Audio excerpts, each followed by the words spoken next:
Primer de tot vull saber, ara m'estaves comentant que esteu intentant fer com un pont, no?, amb el món cultural, no? Sí, bueno, jo no soc, o sigui, a diferència d'ells, no soc responsable de res d'aquesta obra, jo soc una privilegiada que vinc de públic i estem fent una mica aquest construir l'art i la psicologia, que evidentment no cal que nosaltres fem un pont, ja existeix, però la idea una mica era, doncs, a través de, bueno, promoure una mica des del Col·legi de Psicologia activitats culturals, no? I a més, com ja sabem, tota aquesta part sanadora que té l'art i bueno, el teatre és una oportunitat, no? I a més, amb obres com aquesta, no? Que és de què parlem, és que qualsevol, bueno, obres com aquestes podríem parlar de milions de temes, no? O sigui, que de cada personatge, de com es construeix, del cicle vital, llavors una mica és fer aquest pont i el que dèiem, no? Que d'alguna manera promoure, sobretot en temps tan necessaris que la cultura ha fet, no?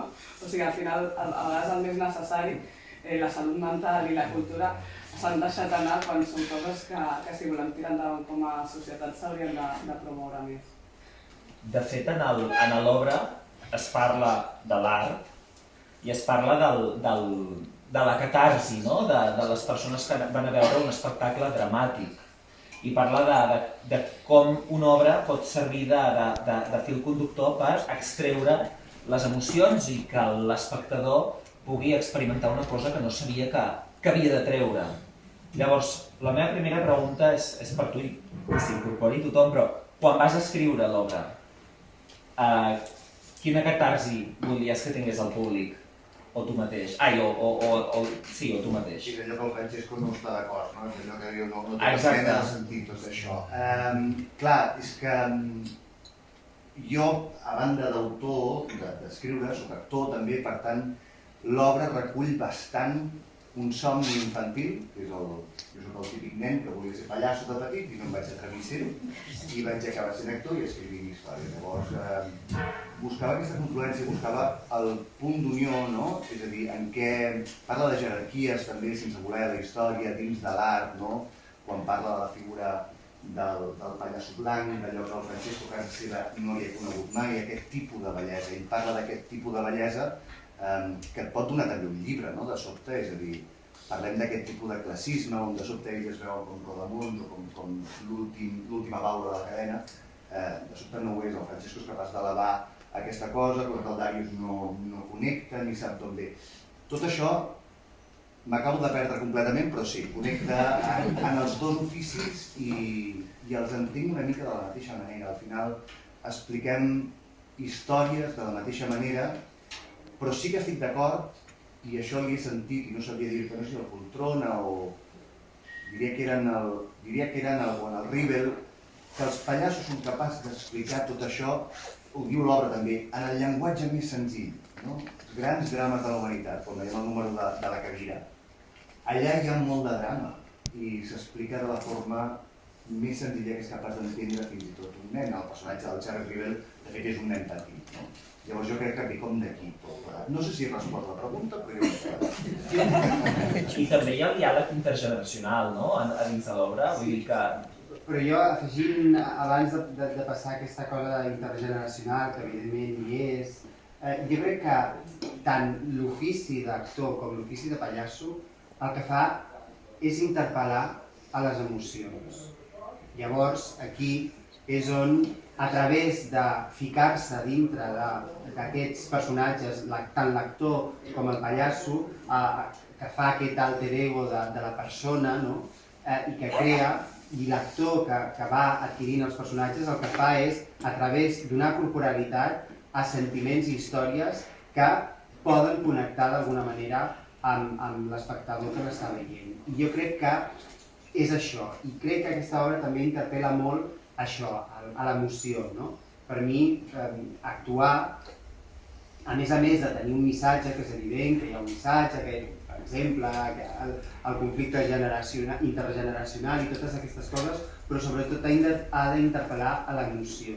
I crec que aquí és on hi ha aquest llenguatge universal en el que tothom, d'alguna manera o altra, pot arribar connectant amb aquests dos personatges. Sobretot perquè crec que tots dos són perdedors. Estem explicant una història de perdedors. I, vulguem o no, crec que el públic connecta emocionalment més amb l'antiheroi que no pas amb l'heroi que el ve a salvar. Però això no sé si la psicòloga té molt a dir. Bueno, realment és aquesta identificació, no? Des de el que deies tu, no? De com ens sentim com un mirall també en aquest punt, no? Ens deixem anar perquè deixem aquest punt d'autoexigència personal quan veiem altres personatges que dius, bueno, aquí hi ha aquesta debilitat i que podem veure moltes coses, no? Perquè dèieu el tema intergeneracional, no? Però també és una història de com es diuen els dols, no? És a dir, una persona com queda un dol cristal·litzat i com això, que és algo supernatural i és un procés si no el portem bé, doncs d'alguna manera et congela en un moment vital, no? I com això afecta amb qui convius, no? I a més, aquí es van ells donant una mica aquest punt, no?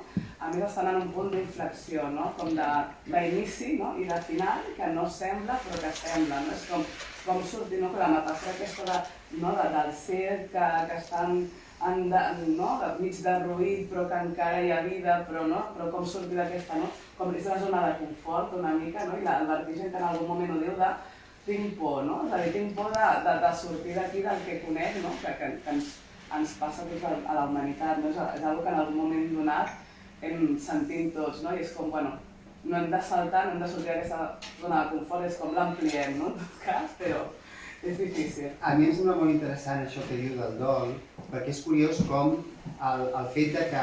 Bravo!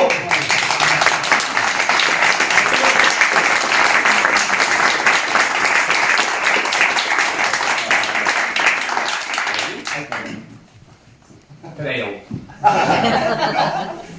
No, deia que el fet del dol, com una persona com és el Francesco, ell no ha acceptat aquest dol, aquesta pèrdua del seu company i ha paralitzat la seva vida com, sense voler-ho, perquè no ho vol, paralitza la vida de l'altre.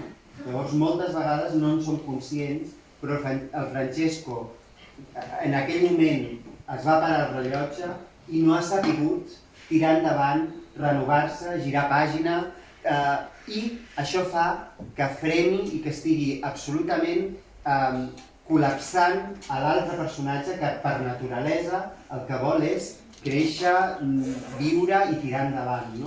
Potser, i això, clar, aquí ja no teníem tant de conflicte teatral i tanta història per explicar, però si Francesco, quan arriba el dol, es reinventa i resulta que sap fer un número de pallassos ell sol o intenta buscar una parella més jove on canviï i evolucioni cap a algun lloc, potser ara no estarien en aquesta situació, però ell no ha sapigut i malgrat intenta amb tot el seu amor tirar endavant i estima molt el seu fillol, el Darius, el que està fent és, amb aquesta actitud, el que està fent és tot el contrari, posant-li una llosa a sobre que l'altre no vol portar.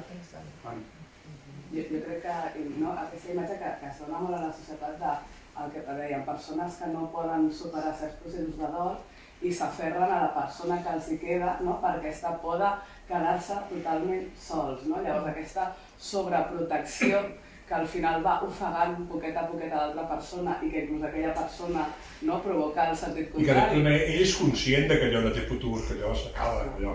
Qui dia passa any empeny, és a dir, un dia més, diu, intentar passar un dia més. Bueno, rascar, cada dia és un dia més, mira, és un dia més, un dia més.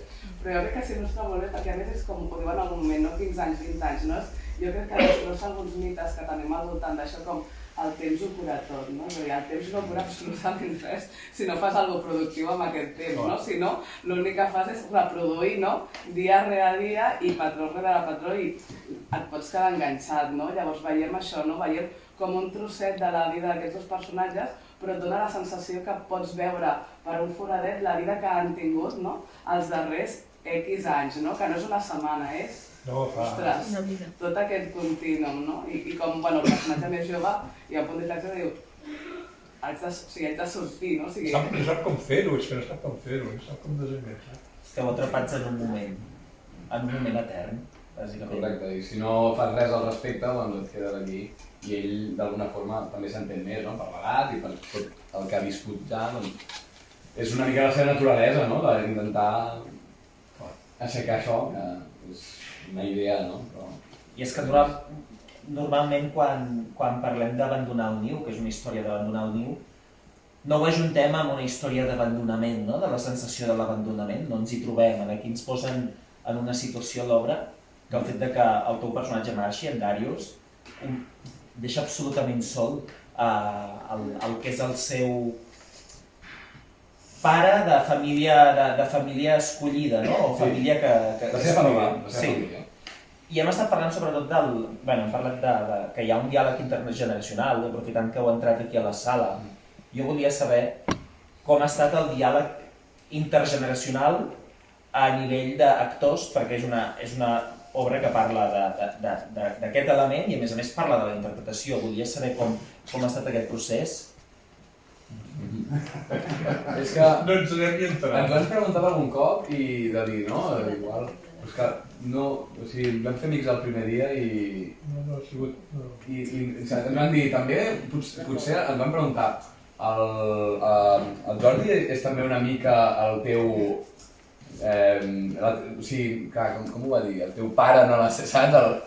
I no. Ens vam fer col·legues i... No ens coneixíem de vista. De vista, sí. Però no havíem treballat mai junts i des del primer dia vam entendre que estàvem fent una cosa que ens sentíem propers i no hi havia cap problema. Anàvem a passar per sobre el text i, clar, també la figura dels dos, en algun moment, el meu personatge té el rol de posar-li la realitat al davant, molts cops, no?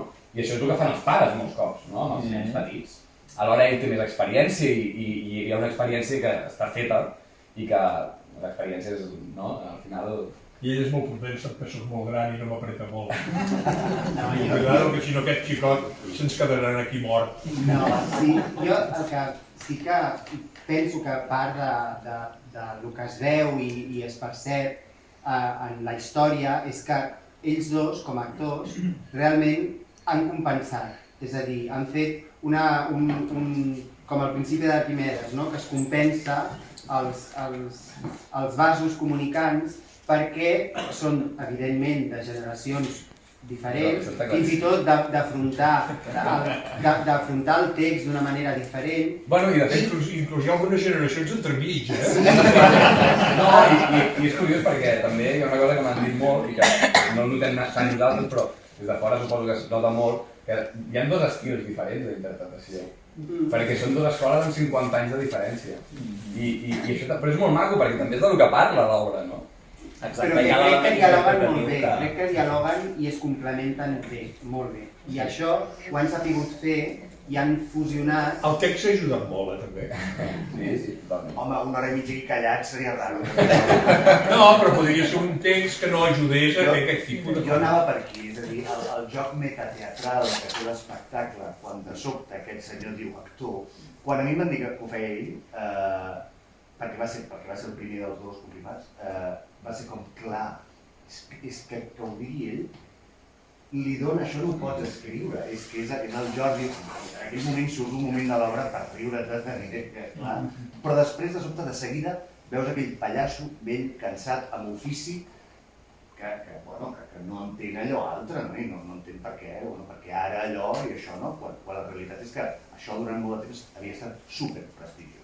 I després el joc aquest amb l'Adrià, si jo veig cada funció que jo vinc, jo veig aquest joc generacional que es dona sense voler, que crec que és algo que no us n'adonareu perquè està en vosaltres. I em sembla que el joc metateatral que jo buscava s'ha acabat de completar amb això. En aquella escena jo sempre penso, això ni que vulguis et surt, és que no surt. I més cada dia ens entenem més i ens respetem més les pauses, sabem més on respirarà aquest... El suflé, la puja... Aquesta obra és d'aquelles que necessita sentir-te còmode, no treure't el text de sobre, sinó disfrutar-lo, anar-lo passant... Home, els silencis sostinguts, jo crec que sobretot aquesta les relació pauses, clar, que tenen entre actors i entre personatges, que és entre ells hi ha tant d'amor, o sigui, no tot el que dèiem, no tota aquesta situació com de decadència al voltant, no?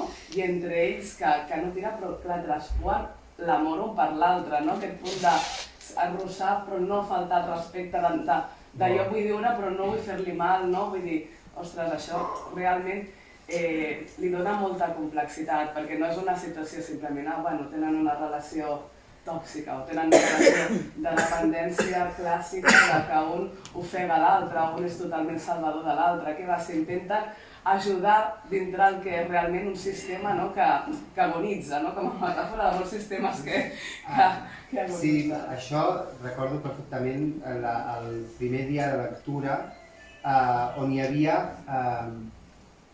on jo vaig tenir molt clar, algú va dir és que aquest és el bo i aquest és el dolent, i dic és que no hi ha bons i dolents en aquesta història, són supervivents i no podem culpar el Francesco d'intentar fer allò que fa encara que ho faci malament, però és que ningú li ha ensenyat a fer-ho d'una altra manera, ell fa el que creu que ha de fer i tampoc podem culpar el Darius de voler marxar i malgrat això impliqui deixar una persona gran sola perquè no li podem treure el dret de viure la seva vida, d'equivocar-se i de que vulgui marxar. Llavors no hi ha bons i dolents, hi ha eleccions a la vida i com tot a la vida algú pensarà que aquesta elecció és millor o pitjor, però aquí hi ha... Francesco també va deixar la seva mare. Se'n va anar, de parar-se. Perdoneu-me, filant una mica amb el que dèiem al principi, el tema del dol. Jo és que he de dir que s'entén molt i és molt... De seguida jo també connectava amb ma mare i amb mon pare, amb volar del niu, tot constantment es parla de volar, es parla d'aquesta cosa. Però la ferida ja no només és el dol, sinó que en el text, s'ha de dir, hi ha un text original i després el Roberto amb molt bona mà ha fet el seu collage i ha donat tot això que heu vist del llenguatge del Roberto, que és meravellós, però diguéssim que està, és a dir, ell ha mantingut aquesta cosa del per què el Tonino va marxar, no? Va també amb la situació, tota la situació fa mal, evidentment hi ha un dol, però també, és a dir, aquest senyor va morir per un mal acudit explicat en un feixista en un mal moment. Aquí també entrem en el tema dels límits de l'humor, en el text original deia el Francesco també entra més en el fet pel fet de ser com soc, hi ha gent que et vol mal, llavors jo s'entén perfectament com tota aquesta motxilla se li vol passar a la generació següent dient-li, epa, que allà fora aquella gent segueix sent-hi. Ell ja no hi és, però aquella gent segueix sent-hi... Perquè ha educat els seus fills. Exacte, i ha educat els seus fills amb els seus valors, ojo, que no et pensis que el que hi ha allà fora és millor que això, que per ell és el cel. És a dir, ell no entén... A mi em fa molta gràcia perquè els actors entrem i sortim del teatre, però la gent del circ hi viu, és casa seva, allò, no? I no només això, sinó el santuari, no? Aquella idea de la catedral, la catedral de les arts, aquella cosa de Mariana Pineda, no? Con esto hicimos una bandera, no?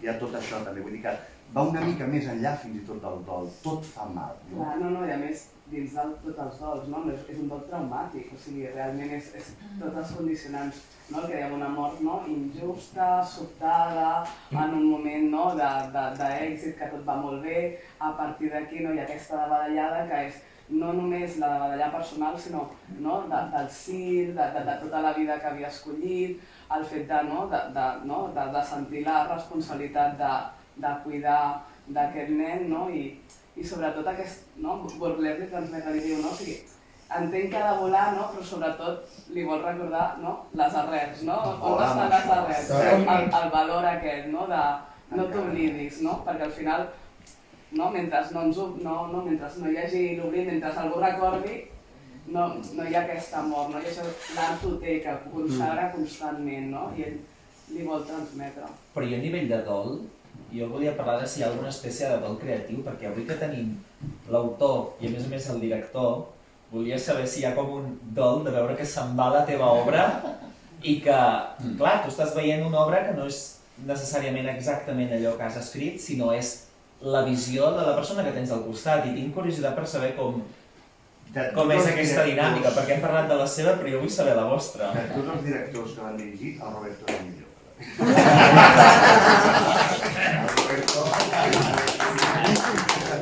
El Roberto, jo coneixia el Roberto, també quan va sortir el nom del Roberto va ser com... clar, és a dir, sí. I després amb la primera birra era, vale, i ara per on? És a dir, com ho enfoquem? Ell ho deia, com, des d'on ho expliquem, això, no? El Roberto Bolar ens ho explicarà, segurament molts el coneixeu, ve d'un món, que també té un peu posat en aquesta cosa del circ, del número, també parla, el text original parlava també de la màscara, del transformisme, del maquillatge, de la ploma, que és una frase del Tortell Poltrona, és que sense maquillatge això no té la mateixa ploma. Llavors hi ha tot un món allà que jo li veia, és a dir, es queia, era molt fàcil entendre que allò anava junt. I el Roberto va demanar així com allò de, escolta'm, fins on, com, i era com, no, si és que el procés creatiu no es pot donar del tot si li posem límits, no? Llavors era un pacte, es negociava molt i jo vaig tirar la carta de venir al primer assaig. Jo he de dir que no et trobes normalment molts autors, hi ha autors que per ells el text és el fill i a la que tu li treus una coma ja estàs amputant, li estàs traient un dit d'aquest, estàs amputant el nen, no? I en aquest sentit el Fèlix, jo sempre ho he dit, ha estat molt generós, perquè ell ha dit, jo us dono això, aquest és el meu llegat, però no vaig dir, que va dir, el text està viu, no? Llavors jo sí que vaig pactar amb ell que ell, en el seu cap, no l'havia situat en un altre, evidentment en el món del circ, però en un altre lloc, en un altre indret, i llavors jo li vaig dir, si em permets, hi haurà una cosa que no respectaré. Tot el text, jo he sigut molt curós respectant el text que és d'ell, però ell sí que va dir, bueno, si vols tallar alguna cosa, si vols reubicar, vull dir, tu fes, no? I l'única cosa que jo li vaig demanar, que de sobte va posar cara com de... és no et faré cas a cap de les acotacions que poses en el text. No les vam ni llegir.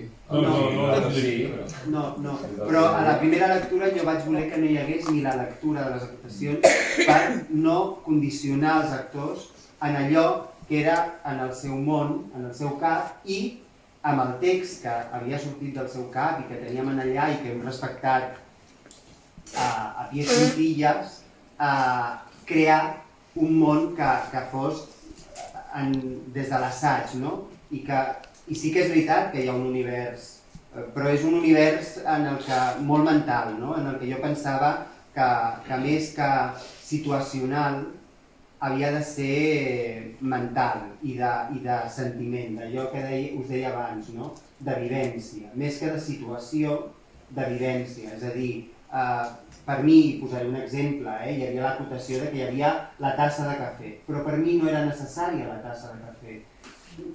Per mi, parlar del cafè... No, la tassa de cafè. Per mi, parlar del cafè vol dir parlar de moltes altres coses que no només el cafè.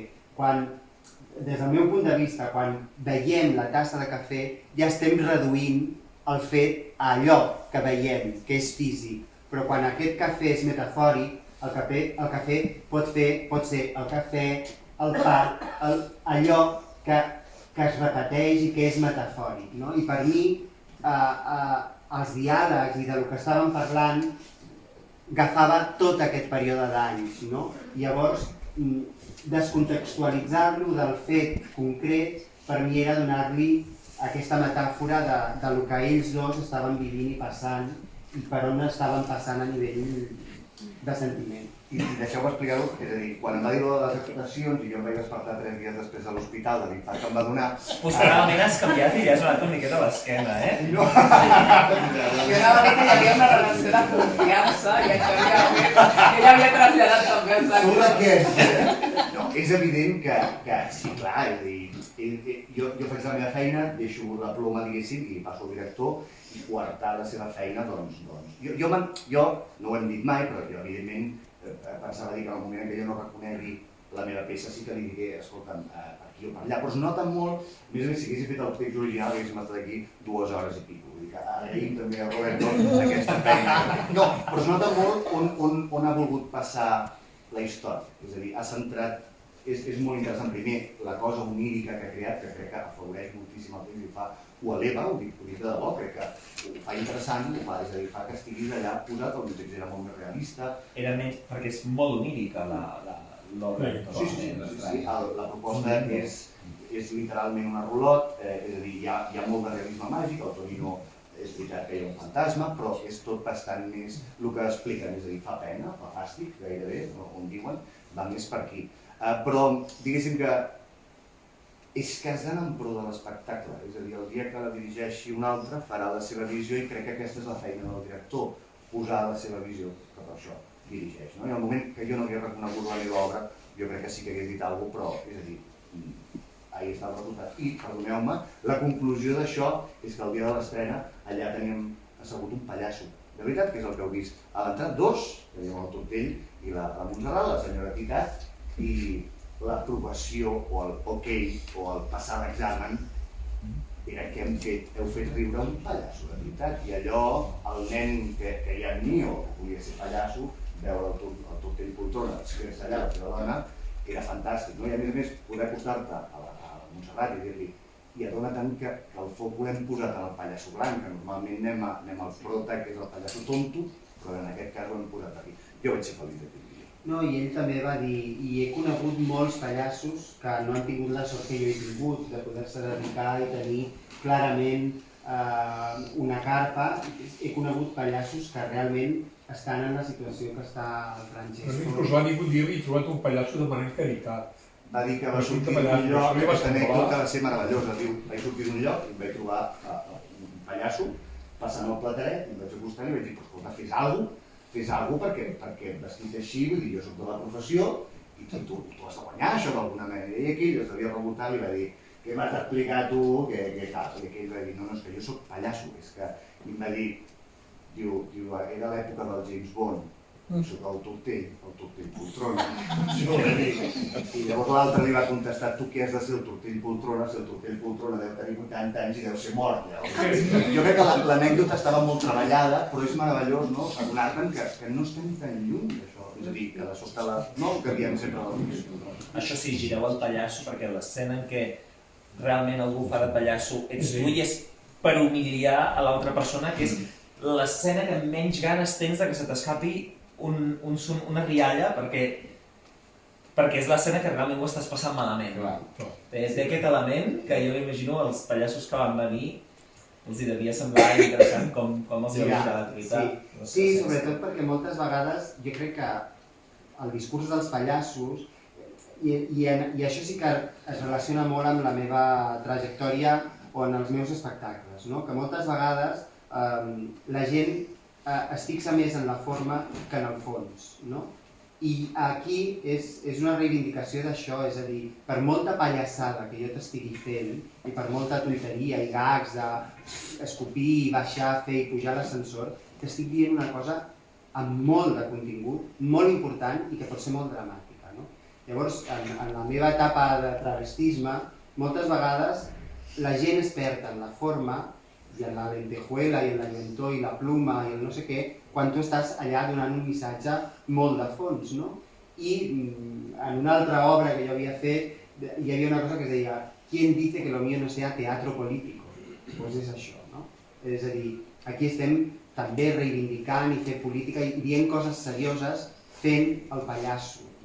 I aquí era un moment de dir no, això ho hem de fer perquè tu li estàs dient una cosa molt seriosa però estàs donant la forma de riure, no? Però no, el que estàs dient és molt de veritat i molt seriós. Abans que se m'oblidi, perdó, Sí. Tot aquest món oníric, vull dir que sí que és veritat que surt del meu cap, però hi ha una complicitat molt gran que no podria ser sense l'escenògrafa, l'Anna Dantull, sense l'il·luminador, el Dani, que ha fet màgia, i sense l'Helena de vestuari, que la tenim allà.